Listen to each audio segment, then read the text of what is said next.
The mast step and the mast base here, which is a bespoke item that we build in-house, houses the blocks that take the lines from the mast. All of the lines from the mast run down here into the sunken gully and come back out in the cockpit. Right. That has an advantage because it's keeping the lines out of UV. Yeah. But it also means that you haven't got great bulky packs of lines hanging on the mast. Yeah. And that's important for forward vision. And in this particular boat, it's set up for a slab reef. Yeah. Okay. But there, you know, the customer option, you can have slab reef. Our preference, in fact, for short-handed cruising is in mast. But this particular customer wanted slabs, so that's what he's got. One of the things that we pride ourselves on, if you can see here, Sam, so we've got Harken tracks on the halyards on this side. So that the Harken car track system enables you to really heavily tension the halyards. Right. And that keeps it all nice and clean, but it's a really good system. You just change the tails so that you've got less lines running back to the cockpit. Yeah. And now we come out to the rigging, Sam. A very, very important issue for a blue water cruising yacht is, is the mast going to stay up? What you've got is compact diform stainless steel rigging here. The difference between diform and standard rigging is it's a flat profile and much denser. Okay. So for a given thickness, you've just got a lot more stainless steel than you have if this were round section. It's actually kind of a flat section, so it's just a hell of a lot stronger. And then in any case, as you can look out to the shrouds here, the lower and the outer shrouds, upper shrouds, you can see how heavy it is.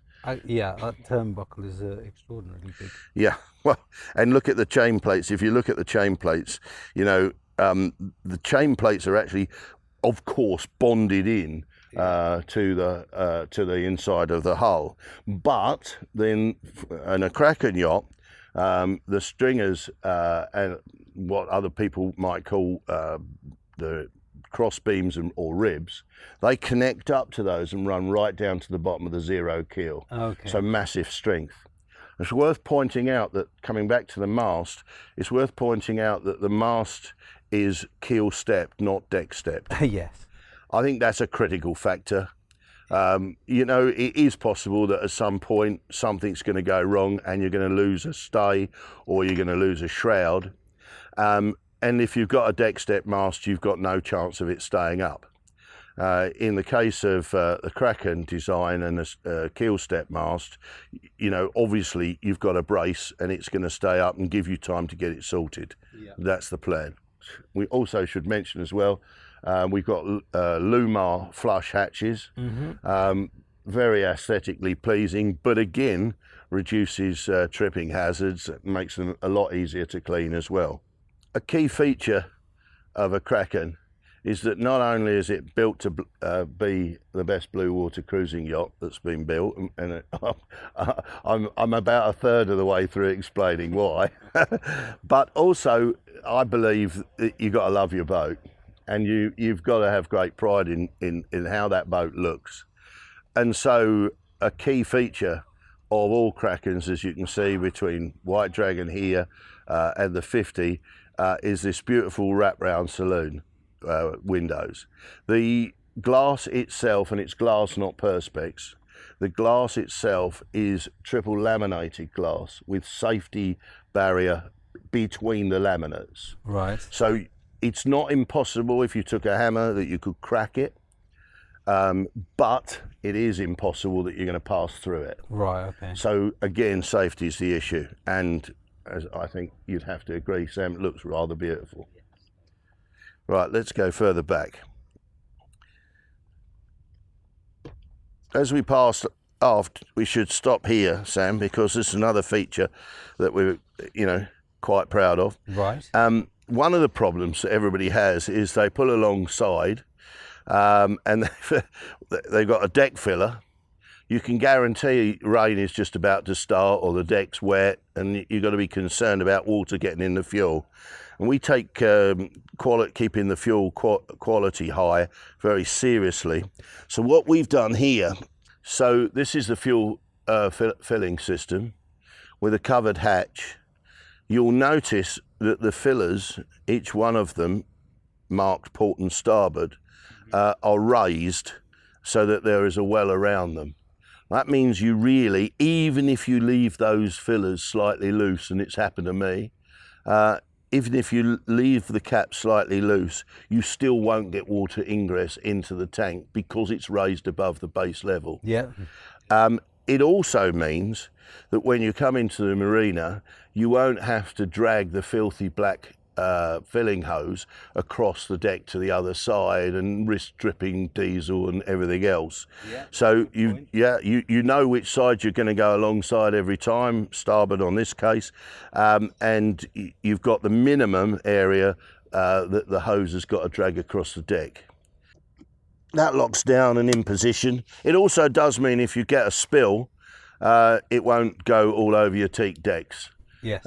So you can, there's a bung for it as well, there's a drain. We would suggest that you put the bung in while you're filling, and then if you do get a diesel spillage, you can mop it out from the recess that's in there. Again, nothing will get into the tanks while you're doing that.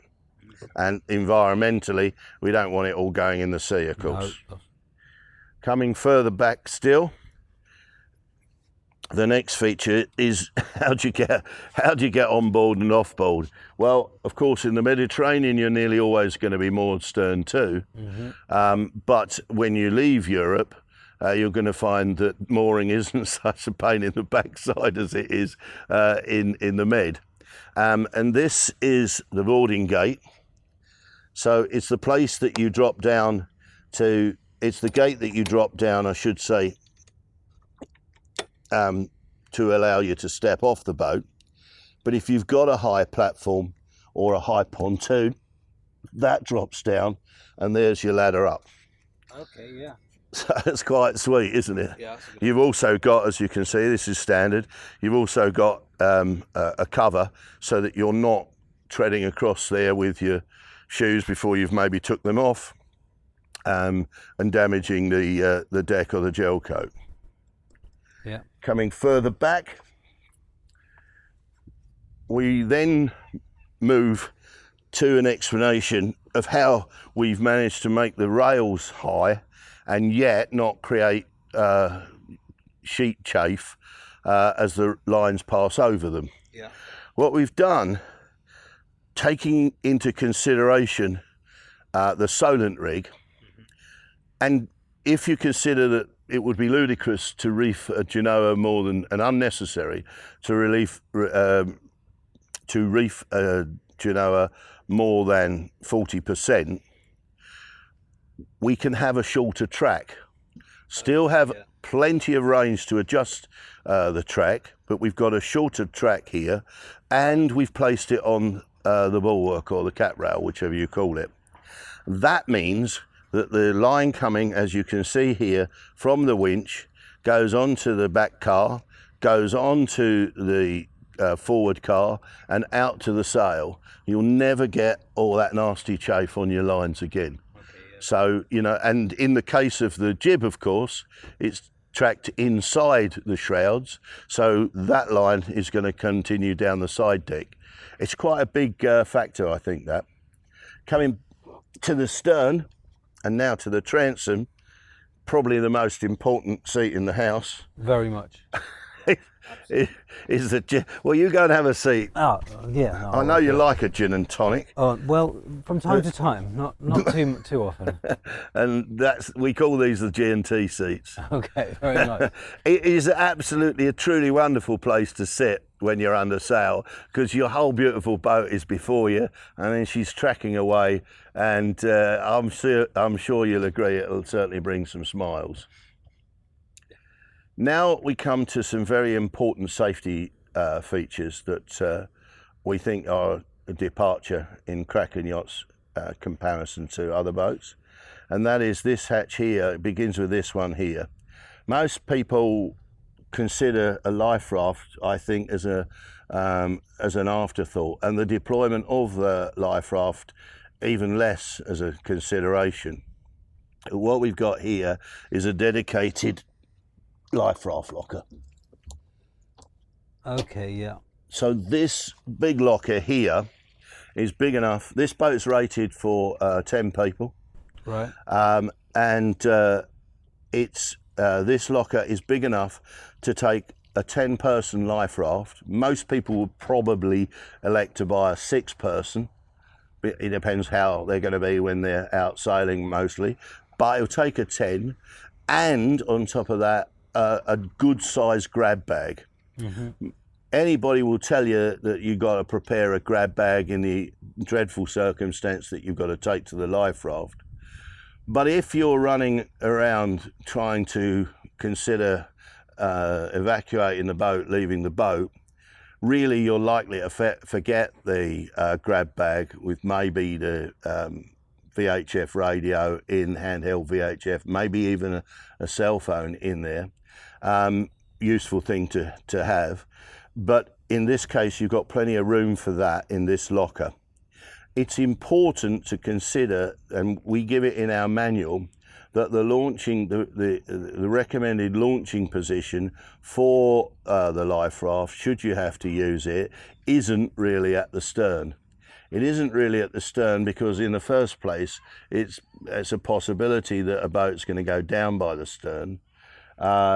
It's also in the area, if you try and launch, you often see them in the life raft held in kind of containers that sit outside the back rail. And so you would be launching here, but that's going to be underneath the dinghy and the davits. And at the end of the boat, the far extreme of the boat, where there's most motion, most likely. And so a boat may sink at the bow, and it may sink at the stern is a possibility. What it won't do is sink at the middle. And so what we've done is work to lay out so that this is removed. You go to the gate I've just shown you, you drop the gate down and you embark into the life raft from there, and your waiting crew waiting to get in are then gathered in the cockpit. They're not gathered at the transom, which is exposed. I think that's a vital factor. So if I close that, we can look then at the next feature. And the lazarettes are a very important storage area for the boat, for all its kit and caboodle. Okay, yeah. And as you can see, you've got massively voluminous lazarette space. Yeah. You can't have enough space in a blue water cruising yacht for all the gear. Every boat, I don't think there's been a blue water boat that's ever set off from a harbour across an ocean that's its design water level. Right, yeah. The kitchen sinks on there and everything else. And so, you need a lot of space. But what you're also viewing as you look down there is the Alpha rudder system, which again is unique. There is no other boat sailing today that has a rudder supported by 3 bearings. There's one at the bottom, which is the pintle that you can't see. It obviously is at the bottom of the full skeg. As you know, our yachts all have integral keels, 0 keel, that's to say, but then also a full skeg, which fully protects the rudder. And it's not a skeg, by the way, it's not a skeg that is glassed on as a protection to the rudder. It has an internal stainless steel beam, which is 12 mil thick to protect it, and that is bonded in, glassed in to the hull, and that can't come off ever either, and it's integral. But that's the pintle. Then you come to the middle bearing. Now the middle bearing, which in most yachts that's all there is, just that one middle bearing, the blade hung rudder. If you sustain damage to that, the only way normally is to access that bearing from underwater. And that means a haul out. But when you're blue water cruising, you can be 5,000 miles from the next place that you can haul out. And so we've designed it completely differently. the rudder tube is reversed and the bearing drops in from inboard above the waterline. Right. You can actually change that bearing at sea while you're sailing. And the top bearing enables you to do that because you can remove the middle bearing, leaving the top bearing in place to take it out. Then you remove the top bearing, having serviced it or whatever, and then the top bearing bolts back around as a collar. Right, okay. And as you can see, you more likely see a specification like that in a battleship. But we think that beyond the most terrible disaster at sea is probably your rudder, your keel coming off. But the second most and the most common is loss of steerage. Yeah. And it just won't happen in a Kraken yacht. Fair enough. No. On top of that, what could happen, we'll accept it could happen, even though we've got an extremely strong Jaffa rod steering system, it's potential, there is a potential that any boat could lose its actual steerage. Yeah. Not the rudder, but lose its steerage. And if you can see here, Sam, what you've got is a specially built storage area for the emergency tiller so that you can take that out and deploy it in less than 5 minutes. Normally, that came about because this happened to me in the South China Sea. I lost all steerage. It was hydraulic steerage on White Dragon. I lost all steerage as a thread undid from one end of a ram. Right. I lost all steerage, and then I realised, oh, all of my all of my emergency steering gear was in fact underneath everything else in the lazarette. And so everything's got to come out and go into the cockpit, and it's a bit of a nightmare. So hey, let's think it through. It was another entry in the little black book. And now you've got the perfect system. What you've got here, as you can see, is 3 lazarette. Ooh, that's gone the wrong way. What you can see you've got 3 lazarette hatches to give you entry to the wide lazarette area. We think it's entirely inappropriate to have one large hatch, because that means you've got to bear this in mind. Just consider the worst time, not the best time you're going to need to get in here and get stuff out or whatever. If you've got these one big hatch here, you get in there, there's waves, there's rain, and the whole thing becomes a miserable experience. So you've got 1, 2, 3, and of course the life raft locker on the other side. Again, huge amount of storage. Nothing particularly to tell you about these storage areas other than they are very large. So at the transom, Sam, you can see that what we've developed, and this is brand new to the version 2, a fold-out swim platform. Most of, or many of our clients will want to go diving, and certainly all of them will want to go swimming. You can't easily see it as you're standing here, but what's folded out underneath here is the bathing ladder, which is what's called a fishbone ladder, which is ideal for diving. Okay. And the object of the exercise, rather obviously, is to extend a swimming platform, so you've got a good place to swim, to come out, pick your towel up, and in here you've got your shower.